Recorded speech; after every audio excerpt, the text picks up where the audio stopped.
ಸೀತಾರಾಮ್ಗೆ ಸ್ವಾಗತ. ನಾನು ನಿಧಿ ರಾಠೋಡ್. ರಾಮ ಮಂದಿರಗಳ ಜೀರ್ಣೋದ್ಧಾರಕ್ಕೆ 100 ಕೋಟಿ ರೂಪಾಯಿಯನ್ನ ಬೇಡಿಕೆ ಇಟ್ಟಿದ್ದಂತೆ ಮುಜರಾಯಿ ಇಲಾಖೆ. ಇನ್ನು ಈ ಬಗ್ಗೆ ಮುಜರಾಯಿ ಇಲಾಖೆ ಸಚಿವರಾದಂತಹ ರಾಮಲಿಂಗಾರೆಡ್ಡಿ ಅವರು ಸ್ಪಷ್ಟನೆಯನ್ನ ಕೊಟ್ಟಿದ್ದಾರೆ. ಹೌದು, ನಾವು ಬೇಡಿಕೆ ಇಟ್ಟಿದ್ದು ನಿಜ. ಸುಮಾರು 100 ರಾಮ ಮಂದಿರಗಳ ಜೀರ್ಣೋದ್ಧಾರಕ್ಕಾಗಿ 100 ಕೋಟಿ ರೂಪಾಯಿಯನ್ನ ಕೊಡಬೇಕು ಅಂತ ಪ್ರಸ್ತಾವನೆ ಇಟ್ಟಿದ್ದು ನಿಜ ಅಂತ ಒಪ್ಕೊಂಡಿದ್ದಾರೆ. ಈ ಮೂಲಕ ಬಿಜೆಪಿಗರೇನು ಕ್ರೆಡಿಟ್ಸ್ ತಗೊಳ್ತಾ ಇದ್ರು, ರಾಮ ಮಂದಿರದ ಬಗ್ಗೆ ಕಾಳಜಿ ಇದೆ, ರಾಮ ಮಂದಿರ ಬಗ್ಗೆ ನಮ್ಗಷ್ಟೇ ಭಕ್ತಿ ಇದೆ ಅಂತ ಹೇಳಿ ಅದನ್ನ ಯೂ ಟರ್ನ್ ಹೊಡಿಸಿ ತಮ್ಮತ್ತ ಸೆಳೆಯೋದಕ್ಕೆ ಪ್ರಯತ್ನವನ್ನ ನಡೆಸ್ತಾ ಇದ್ದಾರೆ. ಹಾಗಾದ್ರೆ ಸಿಎಂ ಸಿದ್ದರಾಮಯ್ಯನವರು ಇದ್ರ ಬಗ್ಗೆ ಏನ್ ಹೇಳಿದ್ದಾರೆ? ಒಪ್ಕೊಂಡು 100 ಕೋಟಿ ರೂಪಾಯಿ ಕೊಡ್ತೀನಪ್ಪ ರಾಮ ಮಂದಿರ ಉದ್ಧಾರಕ್ಕಾಗಿ ಅಂತ ಹೇಳಿದ್ದಾರಾ? ರಾಮಲಿಂಗಾರೆಡ್ಡಿ ಅವರು ಯಾವಾಗ ಈ ಪ್ರಸ್ತಾವನೆಯನ್ನ ಸಲ್ಲಿಸಿದ್ರು? ಇದು ಯಾವಾಗ ಮಂಡನೆ ಆಗುತ್ತೆ ನೋಡೋಣ. ಅಯೋಧ್ಯೆಯಲ್ಲಿ ಭವ್ಯ ರಾಮ ಮಂದಿರ ನಿರ್ಮಾಣವಾಗಿದ್ದು ಬಾಲರಾಮನ ಮೂರ್ತಿಯನ್ನ ಪ್ರತಿಷ್ಠಾಪಿಸಲಾಗಿದೆ. ಇದರ ಬೆನ್ನಲ್ಲೇ ಮುಜರಾಯಿ ಇಲಾಖೆ ರಾಜ್ಯದಲ್ಲಿರುವ 100 ರಾಮ ಮಂದಿರಗಳನ್ನ ಅಭಿವೃದ್ಧಿ ಮಾಡಲು ಮುಂದಾಗಿದೆ. ಈ ಸಂಬಂಧ ಮುಜರಾಯಿ ಇಲಾಖೆಯು ಬಜೆಟ್ನಲ್ಲಿ 100 ಕೋಟಿ ರೂಪಾಯಿ ಅನುದಾನ ಘೋಷಣೆ ಮಾಡುವಂತೆ ಪ್ರಸ್ತಾವನೆ ಸಲ್ಲಿಸಿದೆ.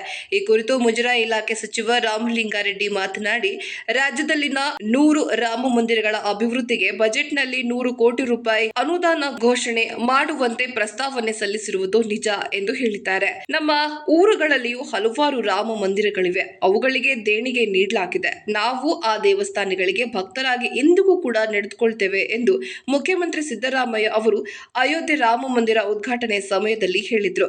ಇದೀಗ ರಾಜ್ಯದ 100 ರಾಮ ಮಂದಿರಗಳ ಜೀರ್ಣೋದ್ಧಾರಕ್ಕಾಗಿ ಹಣ ನೀಡುವಂತೆ ಮುಜರಾಯಿ ಇಲಾಖೆ ಪ್ರಸ್ತಾವನೆ ಇಟ್ಟಿದ್ದು, ಇದೇ ತಿಂಗಳು 16ರಂದು ಮಂಡನೆಯಾಗಲಿರುವ ಬಜೆಟ್ನಲ್ಲಿ ಮುಖ್ಯಮಂತ್ರಿ ಸಿದ್ದರಾಮಯ್ಯ ಅವರು ಹಣ ಬಿಡುಗಡೆ ಮಾಡಲಿದ್ದಾರೆಯೇ ಎಂಬುದನ್ನ ಕುತೂಹಲ ಸಂಗತಿಯಾಗಿದೆ. ರಾಮ ಮಂದಿರದಲ್ಲಿ ಪ್ರಾಣ ಪ್ರತಿಷ್ಠಾಪನೆ ಸಂದರ್ಭದಲ್ಲಿ ಸಚಿವ ರಾಮಲಿಂಗಾರೆಡ್ಡಿ ಅವರು ರಾಜ್ಯದ ಧಾರ್ಮಿಕ ಮತ್ತು ದತ್ತಿ ಇಲಾಖೆಯ ವ್ಯಾಪ್ತಿಗೆ ಒಳಪಡುವ ದೇವಸ್ಥಾನಗಳಲ್ಲಿ ವಿಶೇಷ ಪೂಜೆ ಸಲ್ಲಿಸುವಂತೆ ಸರ್ಕಾರಿ ಆದೇಶ ಹೊರಡಿಸಿದ್ರು. ಇದೀಗ ರಾಜ್ಯದಲ್ಲಿ 100 ರಾಮ ಮಂದಿರಗಳ ಅಭಿವೃದ್ಧಿಗೆ 100 ಕೋಟಿ ಅನುದಾನ ನೀಡುವಂತೆ ಹೇಳಿದ್ದು ಅಚ್ಚರಿ ಮೂಡಿಸಿದೆ.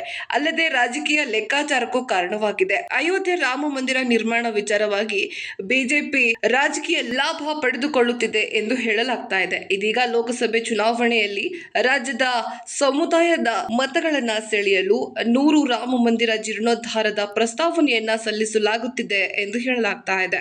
ಈ ಮೂಲಕ ಅಯೋಧ್ಯೆ ರಾಮ ಮಂದಿರ ವಿಚಾರವಾಗಿ ಬಿಜೆಪಿಯ ಚುನಾವಣಾ ರಾಜಕೀಯ ಲಾಭ ಪಡೆಯುವುದನ್ನ ಬ್ರೇಕ್ ಹಾಕಲು ಮುಂದಾಗಿದ್ದಾರೆ ಸಚಿವ ರಾಮಲಿಂಗಾರೆಡ್ಡಿ ಅವರು. ಇದೇ ರೀತಿಯ ಮತ್ತಷ್ಟು ಅಪ್ಡೇಟ್ಸ್ಗಾಗಿ ನೋಡ್ತಾ ಇರಿ ಹೇ ಸೀತಾರಾಮ್. ಇದು ಸತ್ಯದ ಕೈಗನ್ನಡಿ.